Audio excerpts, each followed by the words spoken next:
ఆ! ఆడవారి ఐదోతనం అమ్మ. మామూలుగా మంగళసూత్రం అని అంటారు. చాలా మటుకు చాలామంది జాగ్రత్తగానే ఉంటూ ఉంటారు. అయితే ఏదైనా పూజ సమయంలో కానీ, లేదా అనుకోకుండా ఆల్ ఆఫ్ సడెన్‌గా సూత్రం తాడు పెరగడం ఆల్ ఆఫ్ సడెన్‌గా జరుగుతూ ఉంటుంది. చాలామంది భయపడుతూ ఉంటారు. ఎందుకిలా జరిగింది? మాంగళ్య దోషం ఏదైనా ఉంటుందా? ఇలాంటివి భయపడుతూ ఉంటారు. నిజంగా దోషం ఉంటుందా? ఒకవేళ ఉంటే ఆ దోష పరిష్కారం ఏమిటి? చెప్పండి. హరి ఓం శ్రీ గురుభ్యో నమ. అమ్మ, అన్ని అద్భుతంగా అడుగుతున్నావు కానీ మంగళసూత్రం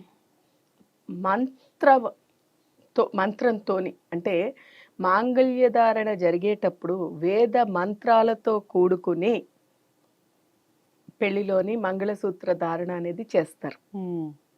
ఆ రకంగా మనకి ఆ సూత్రంలోని పవర్ అలా వస్తుంది అసలు. హ్మ్. అయితే ఇప్పుడు ఈ పెరగడం అనేది అన్నారు. హ్మ్. హ్మ్. అందుకనే ఎప్పుడైనా సరే సూత్రం యొక్క తాడు ఆ తాడు ఏదైతే ఉందో ఒకవేళ అది పెరిగిపోయే స్థితిలో ఉంది అంటే మంచి రోజు చూసి ముందరగానే మార్చేసుకోవడం మంచిది. హ్మ్. అదేంటంటే నెగ్లిజెన్సీ అంటారు. ఈ రోజుల్లో ప్రతిదాన్ని లైట్ తీసుకుంటున్నారు. అవును. ఈ లైట్ తీసుకోవడం ఏం చేస్తున్నారు? లైట్‌గా తీసుకుని ఏం కాదులే అనుకుంటున్నారు. హ్మ్. హ్మ్. జరగబోయేది ఏం కాదులే అనుకునేది మన అహమే మనకి దెబ్బ కొట్టినట్టు కరెక్ట్‌గా అది చూడండి. మరి ఎప్పుడైనా పెరగచ్చు. హ్మ్. మనం ఏదైనా ముఖ్యమైన పనులు చేసేటప్పుడు మనకి కొంచెం సెంటిమెంటల్‌గా భావన ఉండేటప్పుడే అది పెరిగిపోతూ ఉంటుంది. ఓకే. అంటే భగవంతుడు మనకి ఖచ్చితంగా ఇండికేషన్ ఇస్తున్నాడు. హ్మ్. హ్మ్. అన్నిటికంటే ముఖ్యం నీ అహాన్ని నువ్వు తగ్గించుకొని ఓవర్ కాన్ఫిడెన్స్ లేకుండా హ్మ్. జాగ్రత్తగా ఉండు. హ్మ్. దైవాన్ని ధిక్కరించకు. ఓకే. మంత్రశక్తిని ధిక్కరించకు అని అర్థం. హ్మ్. హ్మ్. అందుకనే ఆ టైంకి పెరిగిపోకుండా ముందు జాగ్రత్తగా. హ్మ్. అలాగే ఇంకొకటి ఉందమ్మా. ఈ మధ్య కాలంలో సూత్రాలు తీసి పక్కన పెడుతున్నారు. ఇది ఆర్నమెంట్ కాదు. హ్మ్. మంగళసూత్రాలు అనేటువంటివి. హ్మ్. ఎప్పుడు కావాలంటే అప్పుడు వేసుకుని, ఎప్పుడు తీసేయాలంటే అప్పుడు తీసేయడానికి అది ఆర్నమెంట్స్ కాదు. హ్మ్. ఇలా చేయబట్టే మన దౌర్భాగ్యం ఈ యొక్క దేశంలోని సనాతన ధర్మం నిండుగా ఉండి ఎంతో మంది పాశ్చాత్య దేశాల వాళ్ళు మన సంస్కృతిని పాటించేటువంటి మన పవిత్రమైన పుణ్యభూమి భరత భూమిలోని హ్మ్.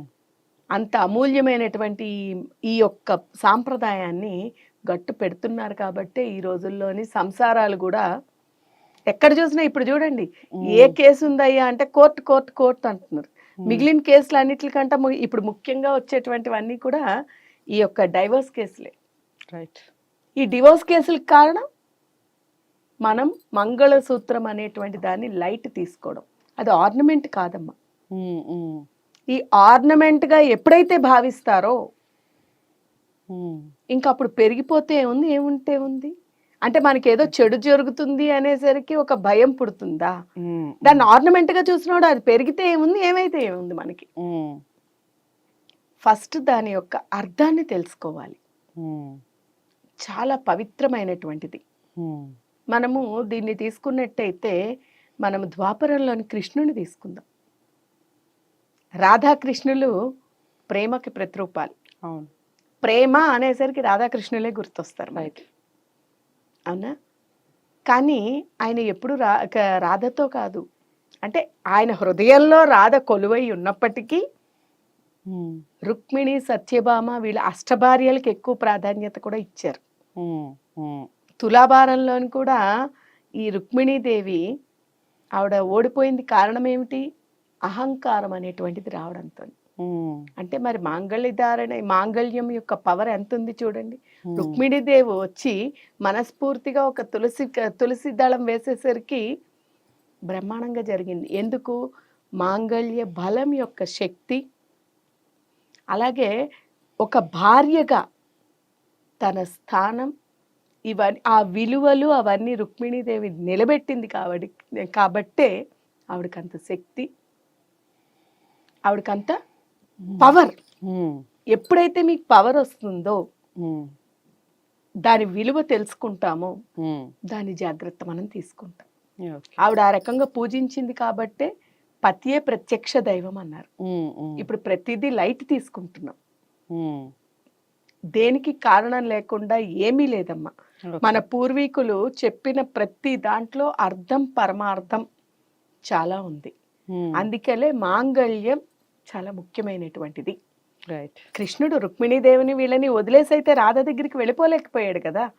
ఎంత హృదయం కంట ఏమంటారు తన ప్రాణం కంట విపరీతంగా ప్రేమించినటువంటి ఆవిడ రాధాదేవి. కానీ మాంగళ్య బలం యొక్క పవర్తోని ఈ అష్టభార్యలతో ఉన్నాడు కృష్ణుడు. అంతటి శక్తివంతమైనది. ఆ మహానుభావులే దాన్ని దాటలేకపోయారు. కానీ మనము దాన్ని చాలా లైట్గా తీసుకుంటున్నాం. వేద మంత్రోచ్చరణతోని ఇప్పుడు పెళ్ళిళ్ళలో చూడండి మీరు, మనం పెళ్లి ముహూర్తానికే జరగాలని ఎందుకు అనుకుంటున్నాము? ముహూర్త బలం అది. ఒకటి ముహూర్తం, ఆ సమయము అనుకూలమైనటువంటిది కాబట్టి ఆ సమయంలోని ఆ పని, ఆ మాంగళ్య ధారణ అనేది జరిగిపోతే కలకాలం కలిసి ఉంటారనేట్టు భావన చేస్తారు. మరి అసలు అందులోనే శక్తి లేదు, అందులోనే ఇది లేదు, అది ఒక ఆర్నమెంటే అనుకునేటప్పుడు దానికి ఇంకా ముహూర్తం ఎందుకు, ఇంకొకటి ఎందుకు? మనకి వేద మంత్రాలు ఎందుకు జరుగుతున్నారు? పూజ చేయిస్తారు మీకు. మెడలోని మాంగళ్య ధారణ చేసే ముందర దంపతులు ఇద్దరి చేత, వధువరులు ఇద్దరి చేత పూజ చేయిస్తారు. కలకాలం 100 ఏళ్ళు వర్తిల్లాలని. స్త్రీ ఏమో తన సౌభాగ్యం, అంటే ఒక్క స్త్రీ బాగుంటే ఆ కుటుంబం అంతా బాగుంటుంది. స్త్రీ బాగుంటే భర్త బాగున్నట్టే. స్త్రీ ఎప్పుడు తన గురించి తాను చేయదు. మాంగళ్యం దేనికి సూచన? భర్తకి, సౌభాగ్యానికి సూచన. అంటే తను బాగున్నది అంటే, తన మాంగళ్యం గట్టిగా ఉన్నది అంటే తను బాగుంటుంది, సేఫ్. దీనికోసం అని చేస్తారు కాబట్టి దాని విలువ ముందు తెలుసుకోవాలి. ఈ విలువ తెలుసుకున్నప్పుడు మనం జాగ్రత్త పడతాము. అలాగే ఇలాంటిది ఏదైనా కొంచెం సమస్య అనుకోకుండా ఎంత జాగ్రత్తగా ఉన్నా కూడా దైవీ సంఘటనని, దైవ లీనని ఎవరు దాటలేరు. ఈ యొక్క గ్రహ బలాన్ని, కాల బలాన్ని దాటలేరు. అలాంటప్పుడు ఒక్కొక్కసారి కొద్ది కొద్దిగా ఇలాంటివి మనకి సూచికంగా చేస్తూ ఉంటారు. అప్పుడు సింపుల్ థింగ్, ఏమీ లేదు. దోషాన్ని సంపూర్ణంగా నిర్మూలించలేం, కానీ పెద్దదాన్ని తగ్గించుకునేటట్టు చిన్నగా చేసుకోవచ్చు.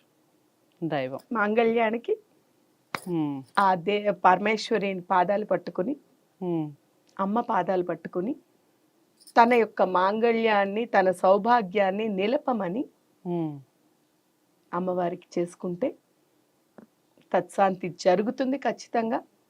ఆవిడ యొక్క అనుగ్రహాన్ని పొందేటట్టు ఆర్తితో, నిజమైనటువంటి నమ్మకము భక్తి ప్రధానమమ్మ.